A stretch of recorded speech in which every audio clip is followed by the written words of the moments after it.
Donc, Léa blabla, comment elle fait? C'est comme ça, puis comme ça. Ok, d'accord, très bien. Salut. C'est moi. C'est moi. C'est moi. Bah c'est moi. C'est moi. C'est moi. C'est moi. C'est moi. C'est moi. C'est moi. C'est moi. C'est moi.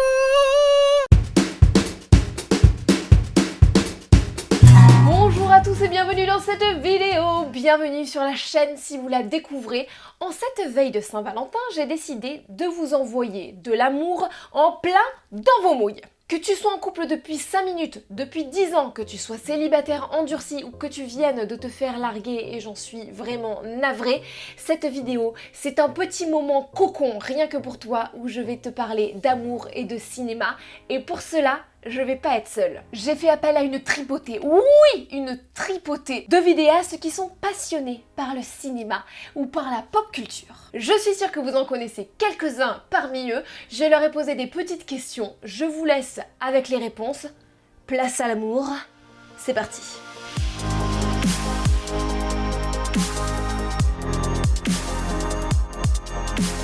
Fais péter tes questions. Fais péter tes questions, je suis prêt. C'est une question super difficile. J'avais pensé en fait en premier à Roméo plus Juliette de Baz Luhrmann parce que ça m'avait beaucoup marqué quand j'étais adolescente. Et puis après, je me suis rappelé quand même que ça n'est qu'un couple en fait qui fait que des mauvais choix. Ils se rencontrent dans une soirée sous Taz, ils se marient au bout de quelques jours, ils se suicident. Enfin, faut pas se suicider par amour, ne faites pas ça, c'est nul. Le plus grand couple du cinéma pour moi, c'est Joël et Clémentine dans Eternal Sunshine of the Spotless Mind. Ok, peut-être pas le plus grand dans le sens grandiose, mais c'est celui qui me plaît le plus. Pourquoi ? Pour moi, vraiment le plus beau couple de cinéma, c'est Laurence Anyways de Xavier Dolan. C'est le couple qui est formé par Suzanne Clément et Melville Poupeau. Je lis mes notes. Et l'homme, donc qui est interprété par Melville Poupeau, décide de transiter pour devenir la femme qu'il a toujours été au fond de lui. Et le film parle de comment le couple va survivre ou pas à ce changement. Et je trouve que c'est un très beau film parce que finalement ça parle du fait d'aimer quelqu'un au-delà de son genre et au-delà de son sexe. C'est un petit peu pour moi la représentation de l'amour le plus pur qui soit, le plus universel. C'est pour moi le plus beau film de Xavier Dolan. Je trouve que Mommy est ultra surcoté. Je trouve aussi que c'est un très beau couple de cinéma parce que c'est un film qui parle du fait de laisser partir l'autre quand il le faut. Quand on aime quelqu'un, on le retient pas forcément. Contrairement à ce que dit la pub pour la sécurité routière. Non, quand on aime quelqu'un, parfois il faut laisser, il faut savoir en fait le laisser partir. Le film Eternal Sunshine of the Spotless Mind, c'est un film sur l'intimité.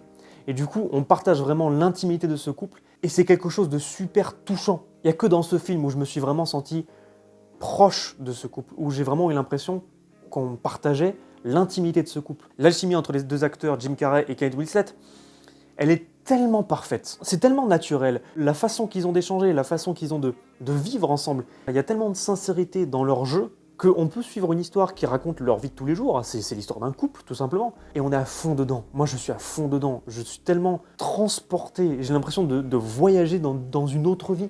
Enfin, c'est tellement... J'arrive pas à développer. Je sais pas parler, moi. C'est tellement lourd de sincérité. C'est tellement profond. Ah, c'est un de mes films préférés, de toute façon. Donc voilà, je suis pas objectif, mais... Voilà, c'est très très mal développé. C'est très très mal développé. Et bien selon moi, le plus grand couple de l'histoire du cinéma est celui interprété par Robin Williams et Annabella Sciorra dans le film Au-delà de nos rêves de Vincent Ward. Ce film s'ouvre sur une rencontre, celle de Chris et Annie. Tous deux vont s'aimer, vivre leur histoire, puis se perdre à cause d'un accident qui va ôter la vie à Chris. Mais pourquoi Clem, selon toi, c'est le plus grand couple de l'histoire du cinéma? Eh bien car leur histoire va continuer bien au-delà de la vie. Annie va combattre la dépression en se mettant à peindre des toiles et Chris se retrouve au paradis à l'intérieur des toiles de son épouse. Donc le paradis pour le personnage de Robin Williams se situe dans le regard de son épouse. Et c'est beau. Et à un moment du film, la dépression prend le dessus sur Annie, le tableau s'obscurcit et Chris se voit par amour plonger dans les enfers pour récupérer celle qu'il aime et la ramener vers la lumière. Alors je vais te donner une réponse complètement dépressive, c'est la vérité. L'un des couples de cinéma qui m'a le plus marqué, c'est le couple de Cold War. C'est un couple que j'aime beaucoup parce qu'en plus de représenter un amour difficile, impossible à cause du contexte géopolitique de l'époque et de la situation dans laquelle les deux se trouvent, c'est un amour qui a l'air impossible, mais ils font le maximum pour en arriver au bout. Ils se donnent à fond pour finir ensemble, ils essaient quoi qu'il arrive d'y arriver, ils vont passer passer des étapes difficiles qui auraient brisé des millions de couples dans le monde, mais ils passent outre parce que leur amour est plus fort que tout. Ils vont essayer de se battre contre des gouvernements pour exprimer leur amour, ils vont tout faire pour en arriver là, mais le film va toujours leur mettre des bâtons dans les roues, ils vont toujours succomber à plein de problèmes, et la fin est pour moi l'une des fins de cinéma les plus mémorables que j'ai vues de ma vie, peut-être aussi l'une des plus difficiles. Sans rentrer trop dans le détail, c'est vrai que c'est marquant, c'est puissant, c'est aussi beau en même temps, c'est poétique, c'est charmant et c'est très mémorable. Et c'est une belle ode à l'amour qui, quoi qu'il arrive, va surmonter les épreuves, qu'elles soient politiques, qu'elles soient personnelles, qu'elles soient familiales, peu importe, c'est plus fort que tout et c'est un peu l'un des messages du film et c'est magnifique. Et c'est évidemment pour moi la comédie romantique ultime, la comédie romantique la mieux écrite au monde, en tout cas pour moi, c'est Coup de foudre à Notting Hill.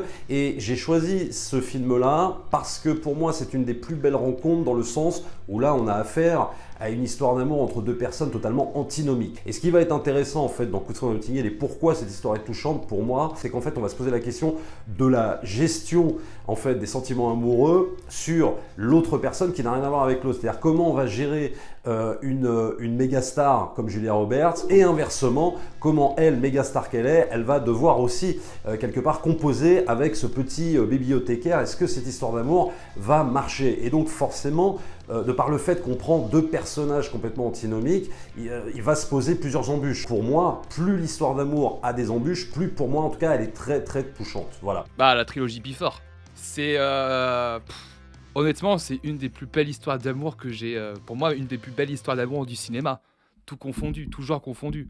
L'alchimie entre les deux acteurs, l'alchimie entre les deux personnages, toutes leurs discussions, leurs mésaventures, c'est d'ailleurs pour la petite anecdote. Pour moi, le deuxième, Before Sunset, pour moi, c'est la plus belle fin du cinéma. Honnêtement, il n'y a pas mieux, il n'y a pas de meilleure fin. Mais cette trilogie, je pense qu'il n'y a pas plus naturel et plus fort comme relation amoureuse, quoi. Et j'ai envie de les revoir, quoi. J'ai envie de les revoir. Et surtout, je me rappelle d'une des scènes dans le premier où justement, ils s'écoutent de la musique dans un jukebox un peu privé. Et putain, t'as un échange de regards, mais t'as envie de leur dire, mais putain, mais épousez-vous, enfin, faites quelque chose, faites... C'est trop bien, c'est trop bien. C'est l'amour. Et juste, je reste sur cette question, le deuxième film que je mettrai à peu près à égalité, c'est un film qui s'appelle Falling in Love, donc avec Robert De Niro et Meryl Streep. Et là, c'est clairement l'inverse de Coup de foudre à Notting Hill, tout simplement, parce que là, c'est l'histoire d'amour entre deux personnages, voilà, un petit peu lambda, des personnages que tu peux rencontrer tous les jours dans le train, dans le métro, dans le bus. Cette histoire d'amour est très touchante parce qu'on n'utilise pas, pour le coup, tous les artifices qu'on va utiliser au cinéma habituellement, les violons, etc. Enfin, là, justement, on évite tout ça par le fait qu'on va filmer ce couple de manière extrêmement réaliste. Et alors, c'est extrêmement touchant parce que tu te dis que toi, ça pourrait t'arriver en fait. Je ne vais pas mettre de suspense, je vais bien entendu répondre Jack et Rose dans le film Titanic de James Cameron. Dans cette histoire connue de toutes et tous, Jack Dawson est un garçon pauvre qui remporte un billet de 3e classe à bord du Titanic. Son regard croise celui de Rose DeWitt Bukater, une jeune femme de famille riche qui voyage en première classe à bord du même navire. Il y a une barrière sociale qui sépare ces deux êtres, mais malgré cette barrière, ils vont s'aimer. Et si on analyse les images du film, c'est bien plus subtil qu'on le pense. Quand Jack voit Rose pour la toute première fois, elle est en hauteur, derrière une barrière rappelant bien évidemment les différentes classes sociales. Un peu plus tard dans le film, ils se rencontrent enfin avec une autre barrière qui les sépare, et encore plus tard dans le long métrage, Jack franchit la barrière de Rose en se mélangeant parmi les premières classes, et peu de temps après, c'est au tour de Rose de se mélanger aux 3e classes. Et dans l'acte final, nos deux héros sont ensemble de l'autre côté de la barrière, celle qui les séparait au moment de leur rencontre. Conclusion de tout ça, l'amour ce n'est pas un chemin unique qui emmène vers la première ou la 3e classe, mais un chemin qui réunit les deux de l'autre côté de la barrière. Eh bien Clément, moi aussi je vais parler d'un film avec Kate Winslet, je vais parler d'un film dont on a déjà pas mal parlé dans cette vidéo, Eternal Sunshine of the Spotless Mind. Un jour on parlera de ce film. Et contrairement à ce qu'on pourrait penser, j'ai envie de parler de la fin. On a vu ce mec et cette fille se rencontrer, tomber amoureux, on a vu leur intimité, on les a vus se détester petit à petit et se détacher. Et là, à la fin, l'amour est plus fort. Ils prennent le même train parce qu'il restait quelque part dans leur mémoire un atome de ce qu'ils avaient vécu.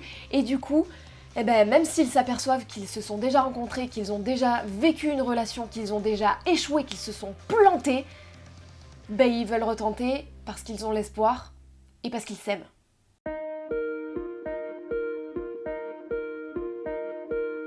Alors, j'ai pas une très grande culture en film d'animation, donc ma réponse va être un peu bateau, mais je dirais Your Name. Je vais dire Your Name.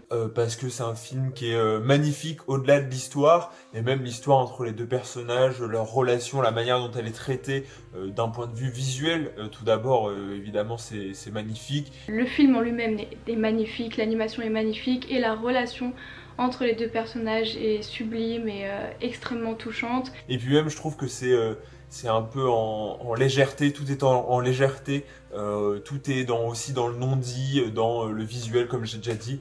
De manière générale, les romances dans l'animation japonaise sont vraiment très très belles. Et très naturelles aussi, enfin ça fait, je sais pas, je trouve qu'il y a toujours un côté un peu moins forcé que dans les films occidentaux. Dans un style plus tragique, il y a Je veux manger ton pancréas, il y a José le tigre et les poissons qui est sorti au cinéma. Très mignon, c'est vraiment très tendre, très touchant, voilà, plein de fraîcheur et vraiment un film qui fait du bien. Tout simplement, Mickey et Minnie dans le film Mickey, il était une fois Noël. Dans le troisième segment de ce film d'animation, Mickey et Minnie sont un couple heureux en amour et pauvre en argent. Tous deux travaillent dur pour offrir le plus beau cadeau de Noël à l'autre. Mickey veut offrir une chaîne pour la montre de Minnie et cette dernière veut offrir un étui à harmonica pour l'harmonica de Mickey. Et Clem, pourquoi s'agit-il de la plus grande histoire d'amour dans un film d'animation? Eh bien tout simplement parce qu'à la fin du film, Mickey vend son harmonica pour offrir la chaîne à Minnie et Minnie vend sa montre pour offrir l'étui à Mickey, les ramenant à la situation de départ qui leur prouve qu'ils sont certes malheureux en argent, mais heureux en amour. Pour moi, c'est Dragon 2. L'histoire, la relation entre le père et la mère d'Harold. Je me rappelle de la scène dans Dragon 2 où ils se retrouvent. Cette scène, mais elle est tellement belle. Et franchement, c'est vraiment une des scènes qui me fout le plus de fils dans ma vie, je pense. J'aurais pu te sortir une réponse bateau en mode ouais, c'est là-haut, voilà, mais là-haut, voilà, c'est surfait, donc voilà. En y repensant, j'avais pensé à Dragon 2 et putain, c'est vrai que je revois la scène, je l'ai revue là pour. Oh là là, mais qu'est-ce qu'elle est belle! La réplique de Stoïque. Oh là là là. J'avais beaucoup aimé Your Name, qui me tarde de revoir, rien que d'en parler. Là, j'ai qu'une envie, c'est d'aller le revoir. Donc, je vais éteindre la caméra juste après, et je pense que je vais foncer revoir Your Name. C'était peut-être dans Terminator, quand Kyle Reese dit à Sarah Connor « J'ai traversé le temps pour toi, Sarah ». J'ai toujours trouvé cette réplique extrêmement forte et extrêmement romantique, puisque quelque part, eh bien, il savait que ce n'était qu'un aller simple vers le passé, qui n'allait jamais revenir dans son temps. Donc, il se sacrifie pour elle par amour, et en une phrase, tout est dit, c'est magnifique. Et donc, comme je suis un petit tricheur et que je suis très gourmand en amour, je vais te donner d'autres réponses. Alors peut-être pour la réplique qui m'a le plus marqué, Emma Stone, Ryan Gosling, La La Land, je t'aimerai toujours, moi aussi. On est à un moment qui est assez important dans leur vie parce que d'un point de vue professionnel, ils vont devoir se séparer, donc c'est assez cruel. Et pourtant, tu sens que l'amour, la bienveillance et le respect qui est entre ces deux personnages va triompher pour toujours, et c'est assez réel parce que, c'est vrai, on ne fait pas forcément sa vie avec son grand amour, c'est très malheureux, mais on termine quand même sur une bonne note. On peut le voir aujourd'hui, beaucoup de couples se séparent de manière très malheureuse, donc ça fait quand même du bien. I'm always gonna love you. I'm always gonna love you too. Pour moi, la plus belle réplique amoureuse qui en plus fait écho à un souvenir d'enfance, ceux qui me suivent sur Insta vont pas être surpris, c'est dans Princess Bride.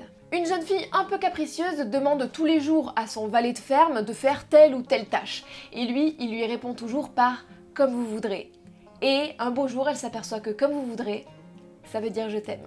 C'est un de mes films d'enfance préférés, je crois même que c'est un de mes films préférés tout court, et j'aime tellement cette réplique, qui me rappelle tellement des bons souvenirs avec ma famille, que je l'ai ancrée en moi. Comme vous voudrez. Billy Crystal, à la fin de Quand Harry rencontre Sally, quand il lui fait toute la liste de tous ses défauts, qui lui dit voilà, j'adore ta ride qui se forme au-dessus sur ton front quand tu me regardes comme un cinglé, j'adore quand tu mets 1h30 pour commander un plat, en gros voilà, la liste de tous ses défauts pour lui dire qu'il l'aime entièrement, avec ses qualités, avec ses défauts. Voilà, c'est très touchant.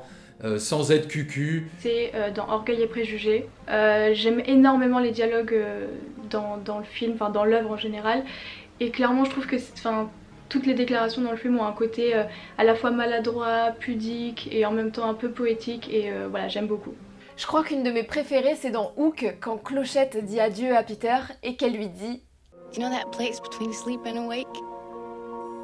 That place where you still remember dreaming? That's where I'll always love you. That's where I'll be waiting.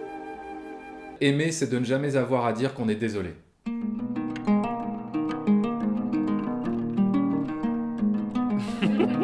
La question co, la question in. Une qui m'a bien marqué, que j'ai vu au cinéma, c'est peut-être celle de sexe dans 300, la naissance d'un empire avec Eva Green. Wow, c'est violent. On est sur quelque chose de très bestial qui part dans tous les sens. On voit ces deux personnages qui sont en train à la fois de se battre, mais aussi de faire l'amour, enfin du coup de sexer. On parlait du côté bestial entre les deux personnes, on peut aussi parler du montage qui part mais dans tous les sens. Mais ouais, en tout cas voilà, c'est un passage qui m'a marqué, et même en tant que spectateur, je me souviens, mais tu te sens presque un petit peu agressé toi-même sexuellement. Enfin voilà, c'est très bizarre, mais ça m'a beaucoup marqué en tout cas. Que moi, celle qui m'a le plus marqué, c'est l'introduction de La Nuit nous appartient de James Gray. La puissance de la scène, elle est monstrueuse quoi. Dès le début, ça te met dans le bain et surtout, ça te fait monter tu sens une tension sexuelle entre les deux et surtout cette simplicité dans la mise en scène qui rend le truc encore plus fort quoi. C'est vraiment, j'adore. Déjà, ce film est un chef-d'œuvre, mais surtout cette scène, putain, mais elle est incroyable. J'ai été très marquée par le film Showgirls de Paul Verhoeven parce que quand j'étais petite, j'avais pas eu tout droit à la télé en fait, j'avais pas eu tout le droit de voir des films pour adultes. Ma meilleure amie, quand j'avais peut-être 9-10 ans, avait une éducation à l'opposé de la mienne, c'est-à-dire qu'elle, pour le coup, elle voyait tous les films que ses parents voyaient, ce qui n'est pas forcément une bonne idée. Et donc, elle avait vu Showgirls quand c'était passé à la télé, et elle m'avait raconté tout le film. Et moi, j'étais complètement fascinée, notamment par la scène, cette vidéo va être démonétisée, par la scène où le personnage principal de Noumi se tape l'autre mec, là, je me souviens plus comment il s'appelle, dans la piscine, et il y a des jets d'eau qui tombent sur elle, et il y a ces énormes seins qui font... Desperado, Antonio Banderas, rien que ça. En fait, même si on est hétérosexuel, quand on regarde Antonio Banderas, déjà, on a envie de lui. On sait pas pourquoi, c'est comme ça, on a envie de lui. Cette scène d'amour, là, dans cet hôtel, avec cette espèce de jeu d'ombre et de lumière qui amplifie et qui donne de la sensualité, qui montre des courbes comme jamais. Oh, Salma Hayek. Et alors elle le mange, hein, littéralement, elle le bouffe. Hein, il y a une scène où elle lui mange le menton et non, vraiment, enfin, c'est très sensuel. Pourtant, on montre pas beaucoup de choses, mais ça fait très envie, j'ai envie de dire. Un deuxième film qui me vient comme ça, c'est le film Team America World Police, avec une scène de sexe comme vous n'en avez jamais vu. Et le moment où il lui fait caca dans la bouche est un moment exquis à ne s'en éveiller les papilles. À chaque fois, je triche, en fait, j'ai deux réponses. Les scènes de sexe qui m'ont beaucoup marqué, c'est les scènes du film Love de Gaspard Noé. C'est un film où les scènes de sexe ne sont pas simulées, mais c'est un film qui parle d'amour, en fait. C'est un film qui parle d'une histoire de rencontre, d'amour et puis de séparation. Sauf que toutes les scènes de sexe sont vraiment faites quoi, devant la caméra. Et moi, je trouve que justement, ça en fait un très beau film d'amour. C'est des scènes de sexe crues, réalistes, réelles déjà. Mais en plus de ça, il y a tout le travail sur la lumière, avec la caméra en plongée totale sur les corps comme ça. Et toutes les scènes de sexe du film Love m'ont beaucoup marqué. Sausage Party, la scène de fin. Alors, c'est pas ma préférée, c'est pas la plus belle, la plus sensuelle, mais elle est marquante. Voilà. Personnellement, la scène de rupture qui me tord les tripes à chaque fois est celle de Brokeback Mountain. Ennis et Jack, deux jeunes cowboys, se rencontrent et vont vivre une histoire d'amour passionnelle. Ils vont se marier chacun de leur côté, fonder des familles, se retrouver, se déchirer et vivre leur histoire d'amour dans la plus grande clandestinité jusqu'à la fin tragique de l'un d'eux. La scène de rupture en question constitue la dernière interaction entre les deux hommes. Cette scène contient toute la frustration de toutes ces années à ne pas avoir pu vivre leur identité librement et ne pas avoir pu vivre leur histoire d'amour au grand jour. Elle est surtout restée célèbre pour cette réplique « I wish I knew how to quit you ». L'impasse dans laquelle se trouvent les personnages et leurs relations à ce moment-là est inévitable, on le sait, et pourtant on voudrait plus que tout au monde qu'ils arrivent à la surmonter. Dans Le Parrain 2, Al Pacino et Diane Keaton, quand en fait Diane Keaton avoue à Al Pacino, à Michael Corleone, qu'elle a en vérité avorté et qu'elle avait en elle un garçon, et elle a voulu avorter pour ne pas qu'il y ait de descendance. Et là, Michael Corleone, il bouillonne, il se jette littéralement sur elle. Et voilà, il lui met une claque, enfin bon. Et puis après, c'en est terminé, c'est fini. En termes de rupture et de violence, voilà, ça se pose là.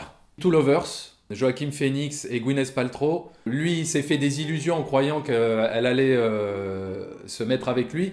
Et finalement, il tombe de haut quand elle lui dit qu'il ne veut pas partir avec, lui. Et là, il s'effondre. Enfin, là, il y a tout qui s'écroule. Et cette scène est tellement dure à regarder de par le jeu de Joaquin Phoenix, où on sent voilà, sur son visage, quoi, le désespoir absolu, enfin tout s'écroule, quoi, tout s'écroule. Hotspot de Dennis Hopper, et Don Johnson qui en fait part avec Virginia Masdon au lieu de se maquer avec Jennifer Connelly.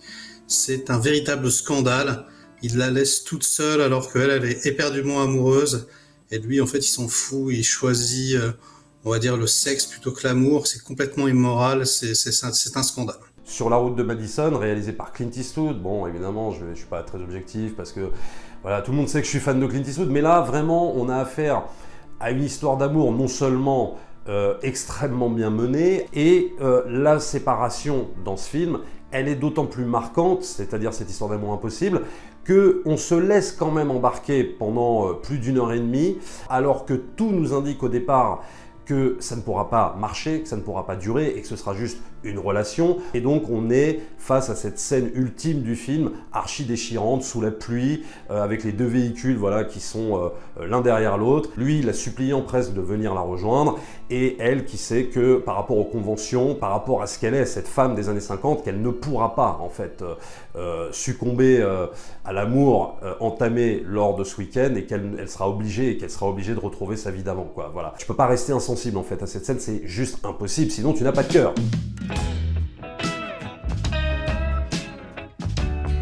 Et pour me parler un peu des films qui sont self-love, des films qui me donnent envie de m'aimer, c'est pour moi pas des films d'amour pour le coup, mais des films extrêmes, dans le sens où des sportifs ou des gens qui se donnent à fond. Ils s'entraînent, ils font tout dans leur vie pour arriver à leur objectif. Je préfère surtout les documentaires de sport par rapport à ça. Il y a par exemple Free Solo qui est incroyable, ou 14 x 8000 que j'ai vu récemment. Des gens qui vont se battre à 200%. Moi, ça me donne envie de me battre aussi à 200%. Dans les films, il y a forcément les combats de boxe, un peu à la Creed par exemple. Mais de manière générale, c'est tous les films où quelqu'un se surpasse, où quelqu'un fait des sacrifices pour arriver à son objectif ultime, où l'objectif est louable, où il y a un vrai sentiment de fierté à la fin. Et ça me donne envie de m'aimer de une et de me donner encore plus à fond. Je pars du principe qu'on s'aime vraiment, qu'on se donne à fond. Ils le font jamais pour eux au final. Ils le font aussi pour les autres. Ils font aussi pour inspirer. Essayer d'être quelqu'un de bien pour inspirer les autres, je trouve ça extrêmement noble et magnifique. Je dirais que c'est Wonder Woman. Quand j'ai vu le premier film au cinéma, vraiment le personnage m'a énormément touchée et énormément marquée. Le film en lui-même a rien d'extraordinaire, il est très sympa, mais bon, film de super-héros relativement classique. Mais j'étais vraiment amoureuse en fait du personnage, et j'ai adoré le fait que, voilà, de voir cette femme forte et indépendante dans un film de super-héros, c'est vraiment ce qui m'avait manqué quand j'étais enfant, je pense. Et du coup, aujourd'hui, le film de Wonder Woman, c'est vraiment un film qui me rebooste, qui me donne confiance en moi quand j'en ai besoin. Enfin, quand je le regarde après, vraiment, j'ai envie de me dépasser, et voilà, ça me motive vraiment. Alors, je dirais pas qu'il me donne envie de me dépasser, mais il me donne envie d'être en paix avec moi-même. C'est Garden State de Zach Braff, en tout cas avec Zach Braff et Nathalie Portman, qui est un film que je trouve honteusement sous-coté, qui est disponible sur Disney+, si ça vous intéresse de le voir, qui est sur un jeune homme un peu en perdition, qui essaie d'être acteur à Los Angeles et qui n'arrive pas trop à percer, et qui revient dans sa ville natale à l'occasion d'un événement familial, et qui se replonge dans ses souvenirs d'enfance et qui voit comment il a évolué en fait, et que je trouve magnifique, notamment par ce message qui est voilà, de réussir à s'accepter, de réussir à accepter les évolutions de chacun, la manière dont on évolue, et voilà, et s'aimer soi-même. Et c'est vrai que c'est important de s'aimer soi-même, enfin, sauf si on n'est pas une bonne personne.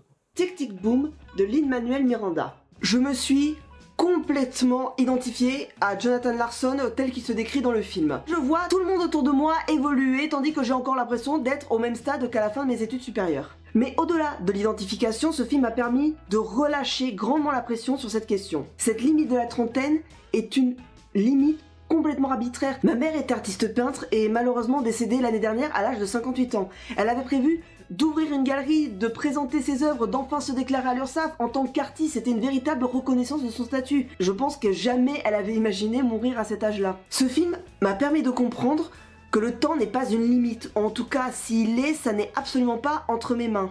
Mais si on est une bonne personne, et c'est le cas de Zach Braff, et ben c'est important de s'aimer soi-même. Et je pense que Garden State réussit parfaitement à capturer cette sensation. Et donc c'est pour ça que je ne saurais trop vous le conseiller pour vous aimer vous-même.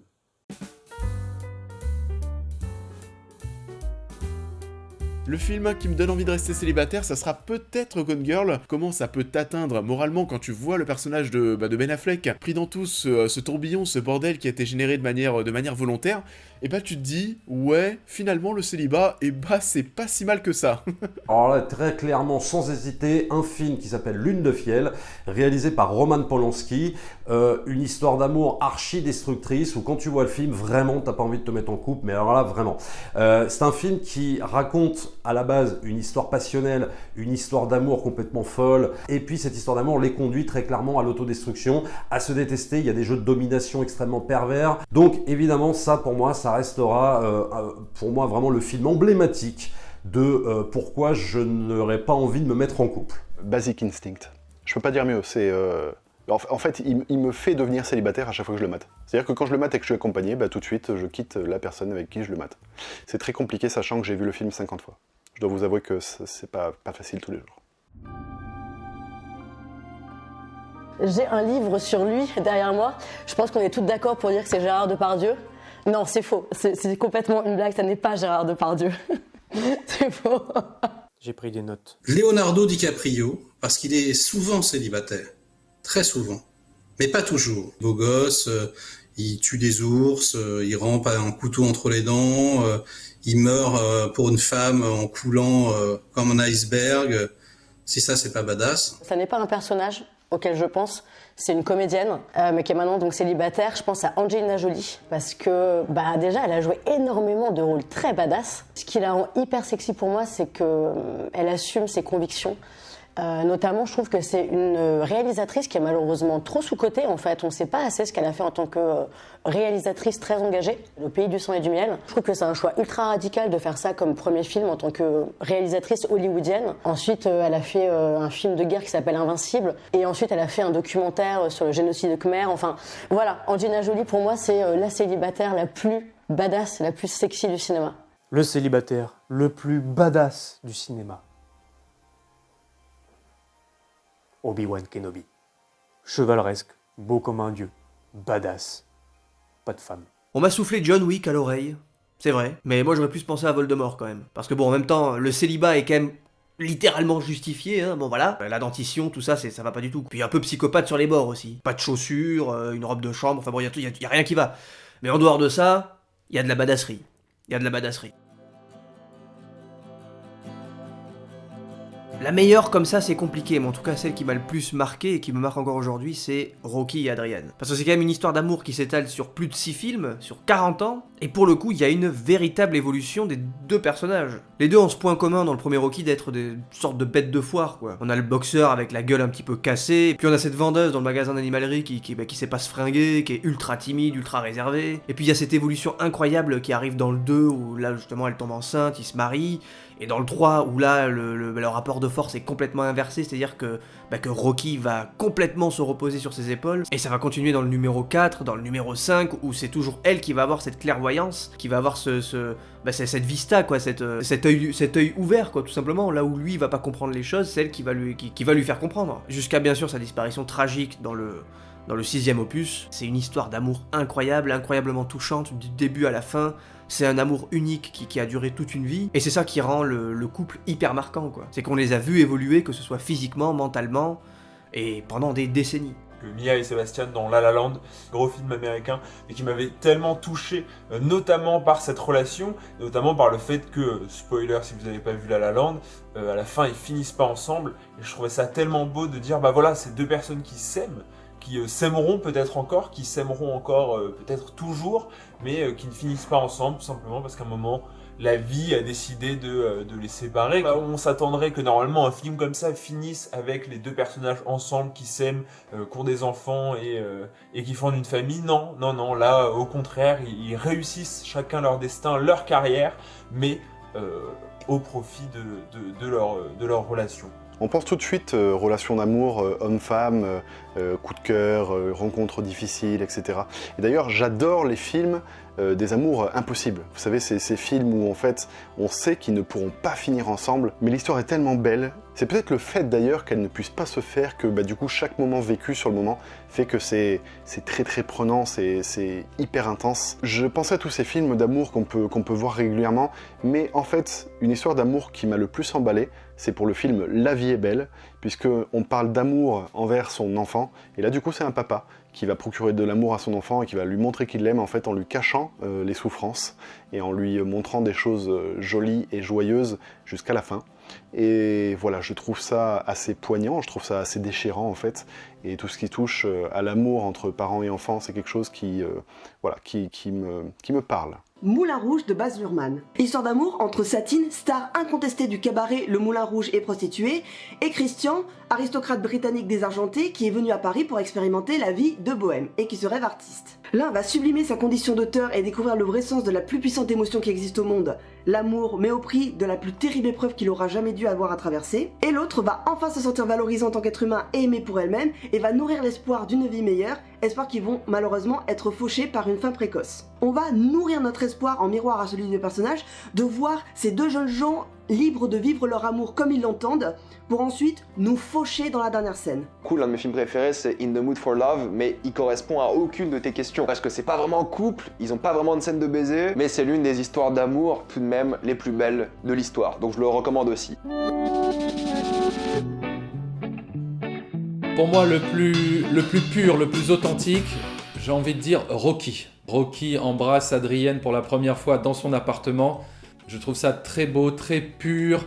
Au-delà de la boxe, c'est un autre combat pour lui de conquérir le cœur d'Adrienne. Et donc j'ai toujours trouvé ce baiser très, très authentique, très pur. Le Seigneur des Anneaux, le retour du roi, les retrouvailles entre Aragorn et Arwen. Ce que j'aime beaucoup avec ce baiser, c'est qu'il y a quelque chose de tellement attendu. Ce baiser, il symbolise la liberté à l'état pur. Le dernier mal à être vaincu, c'est ça, c'est l'éloignement entre Aragorn et Arwen à cause de la quête, de l'anneau, de la guerre. Et ces retrouvailles, c'est le dernier malheur qui s'estompe. C'est la dernière marche vers le bonheur ultime. Ce moment est tellement suspendu. Et tu sais très bien que ça va arriver. Tu sais que, de toute façon, Arwen ne va pas faire « Ouais, non, c'est bon, j'ai changé ». C'est un moment où le film te dit « Tu n'as plus à avoir peur ». Le baiser le plus amusant, j'ai envie de dire Indiana Jones et les aventuriers de l'Arche perdue, quand Harrison Ford montre ses blessures à Marion et il remonte de plus en plus jusqu'à sa bouche. Titanic. Toutes les scènes de Titanic, c'est encore une fois l'amour parfait, j'ai envie de dire, c'est l'amour face à l'adversité. Là, c'est littéralement une catastrophe, quelque chose de très grave, et ils vont vivre avant ça un coup de foudre génial qui donne envie de tomber amoureux, qui donne envie d'avoir quelqu'un dans ta vie, qui donne envie de vivre ta vie, et cet amour va être mis à épreuve durant tout le film aussi. Et il y a plein de scènes de baisers mémorables, il y a plein de scènes où juste tu vois le regard. Pour moi, c'est l'une des plus grandes œuvres de l'histoire du cinéma, et cet amour-là, il est mémorable parce que tout a bien marché dans le film. Ils ont su construire un film où cette relation est au cœur du film, et à chaque fois que tu penses à Titanic, tu penses à Jack and Rose évidemment. Le plus passionnel, j'ai envie de dire l'impasse avec Al Pacino quand il défonce la porte tellement il en peut plus pour la prendre dans ses bras et l'embrasser. C'est d'un romantisme et d'une passion absolue.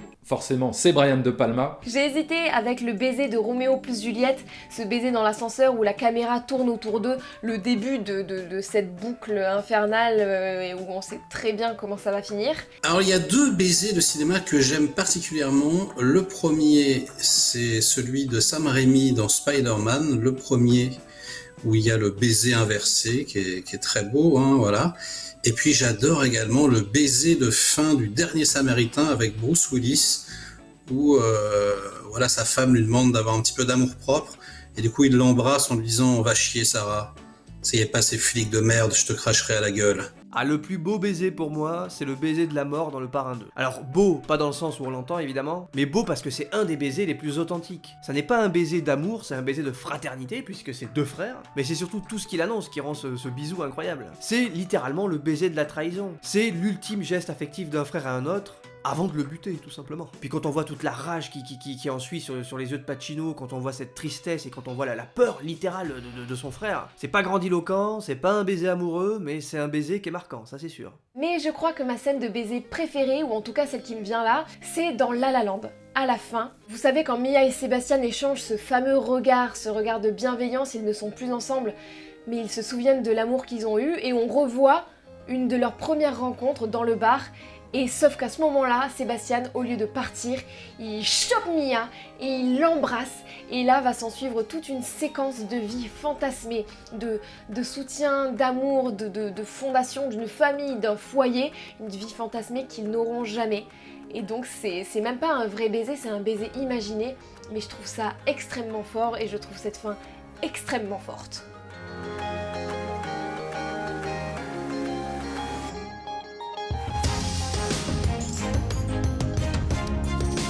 Merci d'avoir regardé cette vidéo, je ne peux que vous conseiller d'aller regarder tous les films dont il a été question, mais aussi et surtout à aller suivre toutes les personnes qui ont participé. Je mets le lien de leur chaîne en barre de description. Si la vidéo vous a plu, n'hésitez pas à faire tout ce qu'il faut, vous savez bien, partager, liker, petits commentaires et tout ça. Je vous fais de gros bisous, n'oubliez pas d'aimer, que ce soit vous-même, quelqu'un d'autre, votre chat, votre hamster. Faites-vous du bien et bonne fucking Saint-Valentin. On va essayer de coller un petit peu à l'ambiance. N'oubliez pas d'aimer, n'oubliez pas de baiser. Amusez-vous bien. Bonne Saint-Valentin. Voilà. Salut. Bye bye. Voilà, merci Léa pour ton invitation. Ciao. Vous allez vous aimer les uns les autres, bordel. C'est vrai. Merci beaucoup pour ton invitation. On se dit à la prochaine fois et salut à tous. À bientôt. Des gros bisous. Je vous embrasse, merci encore Léa pour l'invitation. Comme un fou, comme un soldat. C'est magnifique.